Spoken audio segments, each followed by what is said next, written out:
तो दोस्तों आज है संडे, हैशटैग आस्क रज़ा लगाकर कोई भी सवाल करते हैं और मैं आपको देता हूं जवाब। तो कल मैंने ट्विटर, फेसबुक, इंस्टाग्राम हर जगह मैंने बोल दिया था कि हैशटैग आस्क रज़ा लगाकर कोई भी सवाल कर सकते हैं या कोई भी वीडियो के नीचे आप कोई भी सवाल मुझसे पूछ सकते हैं तो उसका जवाब आपको मिलेगा।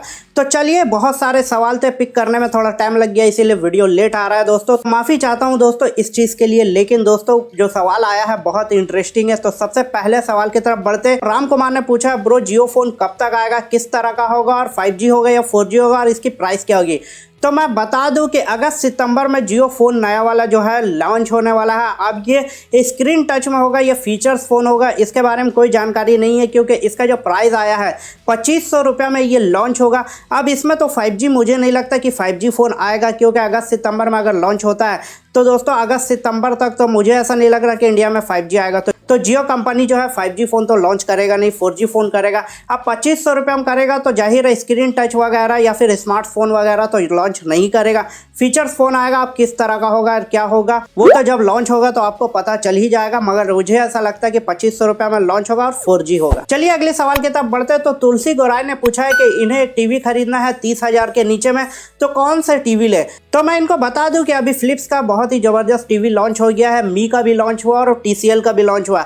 तो इन तीनों में ज़बरदस्त आपको जिसका लेना है ले सकते हैं। वैसे मैं TCL का यूज़ करता हूं, उसका अनबॉक्सिंग वगैरह किया है 50 इंच का। तो 50 इंच का नया वाला आया है P सीरीज़ में, तो वहां से आप जाके ले सकते हैं, काफ़ी ज़बरदस्त डील्स आपके लिए रहेगा। चलिए अगले सवाल की तरफ बढ़ते हैं। तो हिना खान ने पूछा है कि Redmi Note 10 मैं बाय कर लूँ या फिर दूसरे फ़ोन के लिए वेट करूँ।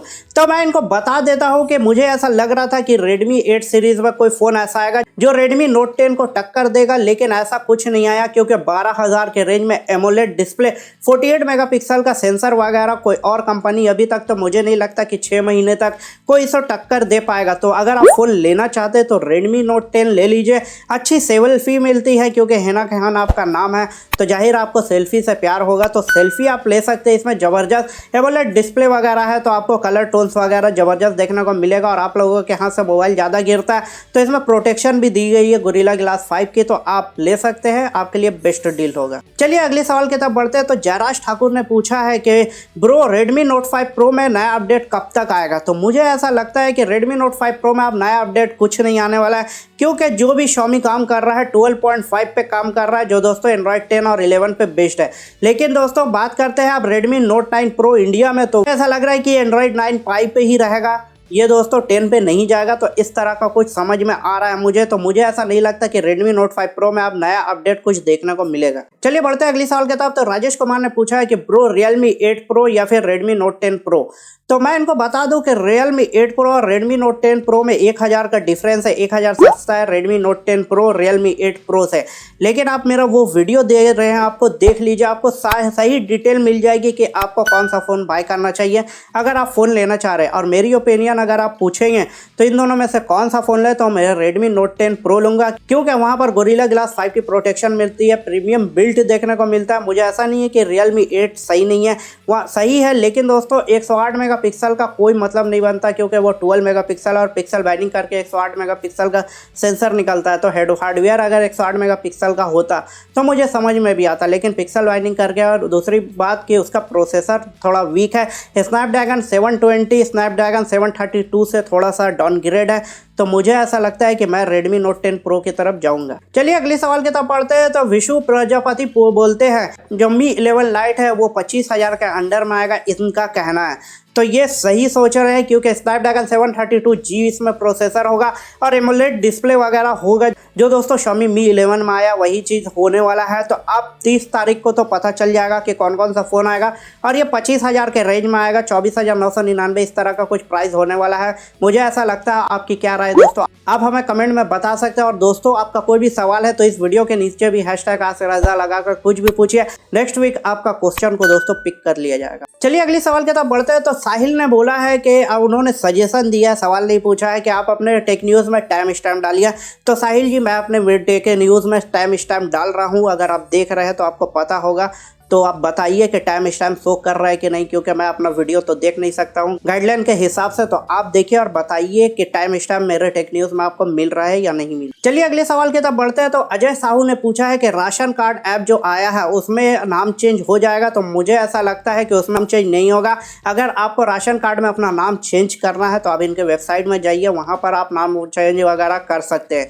लेकिन इनका जो ऐप आया है वो पता नहीं किस चमन ने बनाया है, उस तरह का ऐप है जिसमें कोई भी चीज़ देखने को नहीं मिलता। और मेरा तो राशन कार्ड वहाँ शो ही नहीं कर रहा। आपका अगर शो कर रहा है तो मेरा राशन ऐप है, ये जाइए डाउनलोड करिए और बताइए कि आपका दोस्तों वहाँ पर शो कर रहा है या नहीं कर रहा है। चलिए अगले सवाल की तरफ बढ़ते हैं। तो टेक गेमरा ने पूछा है कि ब्रो कौन सा मोबाइल से वीडियो शूट करते हैं। मैं इनको बता दूं Redmi Note 5 Pro मैं चला रहा हूं 3 साल से, जब से लॉन्च हुआ है तब से उसी से करता हूं, क्योंकि मुझे ऐसा नहीं लगा कि इस लेवल का अभी तक कोई सेल्फी दे रहा है। हाँ, फ्लैगशिप में दे रहा है, लेकिन मेरी अभी उतनी औकात नहीं है, तो इसीलिए मैं Redmi Note 5 Pro में संतुष्ट हूँ। क्योंकि मुझे लेना है 5G फ़ोन, जब इंडिया में 5G लॉन्च हो जाएगा तब लेना है, इसलिए मैं अभी चला रहा हूँ। जब 5G लॉन्च हो जाएगा तब मैं सोचूंगा मोबाइल इससे चेंज करने के बारे में। अभी फ़िलहाल मैं इसमें खुश हूँ। चलिए अगले सवाल की तरफ बढ़ते हैं। तो अजय सावा ने पूछा है कि ब्रो लाइफ का जो मोबाइल है जो BIS में लिस्ट हुआ है वो कब तक आएगा। तो मुझे ऐसा लगता है कि यही फ़ोन हो सकता है कि ये दोस्तों 5,000 6,000 में लॉन्च हो जाए सितंबर में, इस तरह का कुछ समझ में आ रहा है। अब देखिए ये फ़ोन कब तक आएगा, लेकिन मुझे ऐसी उम्मीद लग रही है कि ये 5G फ़ोन होगा, क्योंकि स्नैपड्रैगन 480 ऑलरेडी है इस पर प्रोसेसर के साथ। दोस्तों ये फ़ोन आ सकता है, अब जब आएगा तो आपको सारी डिटेल। चलिए अगले सवाल की तरफ बढ़ते हैं। तो बात करते हैं, टेक गेमर्स ने पूछा है कि bro Redmi Note 10 5G India में कब तक आएगा और इसकी प्राइस क्या होगी। तो Redmi Note 10 5G तो ऑलरेडी इंडिया के BIS पे लिस्ट हो गया। कल का अगर आप टेक न्यूज़ देखे होंगे तो उसमें मैंने बता दिया। अब ये मुझे ऐसा लग रहा है कि अप्रैल में आने वाला, और इसकी जो प्राइस होने वाली है Dimensity 800U के साथ ये फ़ोन आएगा। मुझे ऐसा लग रहा है ये जो फ़ोन है होगा 16 या 17 हज़ार के करीब होगा, इस तरह का कुछ मुझे समझ में आ रहा है। अगर एमोलेड डिस्प्ले देते हैं तो 20 पार होगा, मुझे ऐसा लग रहा है कि इस प्राइस रेंज में आएगा। अगले सवाल की तरफ बढ़ते हैं। तो आसिम खान ने पूछा है कि UFS और eMMC स्टोरेज में क्या फ़र्क होता है। तो मैं पहले भी इसको एक्सप्लेन कर दिया हूँ कि eMMC और UFS ये दो अलग अलग चीज़ है।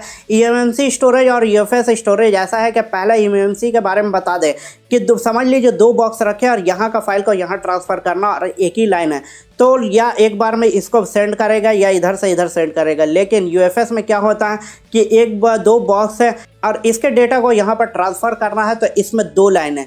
अब इससे भेजिए या इससे भेजिए, तो एक बार में ये इससे भेज सकता है या इससे भेज सकता है, या फिर एक ही बार में इससे भेज रहा और इससे ले रहा है। तो यही वजह है कि 2 रास्ते होने की वजह से यहाँ पर जो ट्रांजैक्शन होता है वो काफ़ी फास्ट होता है, और eMMC में सिंगल ट्रांजैक्शन होता है, जिसकी वजह से ये थोड़ा सा स्लो होता है। तो आपको समझ में हो गया कि eMMC और UFS में क्या फ़र्क है। इसमें मैंने डिटेल वीडियो किया हुआ, आपको दे रहा है, आप जाके देख सकते। तो दोस्तों यही कुछ अमेजिंग सवाल हुए जो आपने पूछा था। तो दोस्तों वीडियो आपको पसंद आए तो लाइक कर दीजिए, नए मेहमान है तो चैनल को सब्सक्राइब करिए, और कोई भी सवाल है तो #AskSharazad लगाकर आप पूछ सकते हैं। चलिए दोस्तों फिर मिलते हैं नेक्स्ट वीडियो में, तब तक।